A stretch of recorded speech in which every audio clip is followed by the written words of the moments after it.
الحمدللہ وحدہ لا شریک لہ والصلاۃ والسلام علی من لا نبی بعد۔ قربانی شریعت کا حکم ہے، شریعت نے تفصیلات بتائی ہیں۔ قربانی کریں تو قربانی میں کون سا جانور ذبح کریں، یہ بات اچھی طرح ذہن نشین فرما دیں۔ اونٹ، گائے یا بھینس، بھیڑ، بکری، یہ قربانی کے جانور ہیں۔ بھیڑ کے اندر دمبا بھی ہے، بکری کے اندر بکری کی ساری قسمیں ہیں، یہ 4 قسم کے جانور ہیں۔ نر اور مادہ ملائیں گے تو 8 بن جائیں گے، ویسے 4 قسم کے ہیں۔ نمبر 1 اونٹ، نمبر 2 گائے اور بھینس، نمبر 3 بھیڑ دمبا، نمبر 4 بکری کی ساری قسمیں، یہ جانور ہیں۔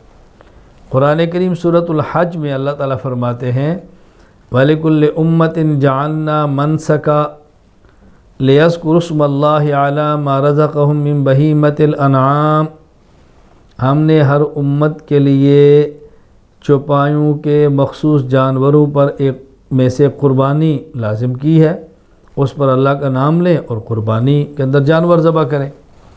تو یہاں فرمایا ہے من بہیمۃ الانعام، من بہیمۃ الانعام، مخصوص جانور۔ یہ مخصوص جانور کون سے ہیں؟ اس کی خود وضاحت سورۃ الانعام آیت نمبر 142، 43 اور 144 کے اندر موجود ہے۔ ثمانیۃ ازواج، فرمایا 8 قسم کے جانور ہیں۔ من الضأن اثنین ومن المعز اثنین، 8 قسم کے جانور۔ نر اور مادہ بھیڑ، نر اور مادہ بکری، یعنی بھیڑ، دمبا، مینڈا، دمبی، نر اور مادہ، دمبی ہے، دمبا ہے، بھیڑ ہے، مینڈا، بکری اور بکرا۔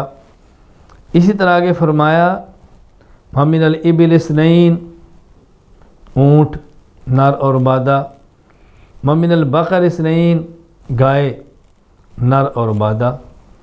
تو یہ جانور ہیں جو قربانی کے ہیں، اونٹ، گائے اور بھینس، بھیڑ اور دمبی یا دمبا، مینڈا اور بکری اور بکرا، یہ جانور بلا اختلاف۔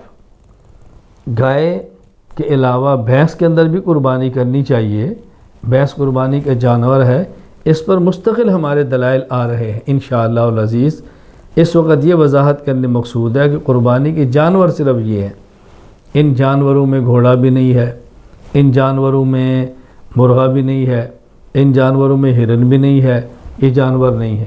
یہ جانور ہیں جو آپ نے قربانی کے اندر کرنے ہیں، اونٹ، اونٹنی، گائے، بیل، بھینس، کٹا، بھینسا، بھیڑ، مینڈا، دمبی، دمبا، بکری، بکرا، یہ جانور ہیں۔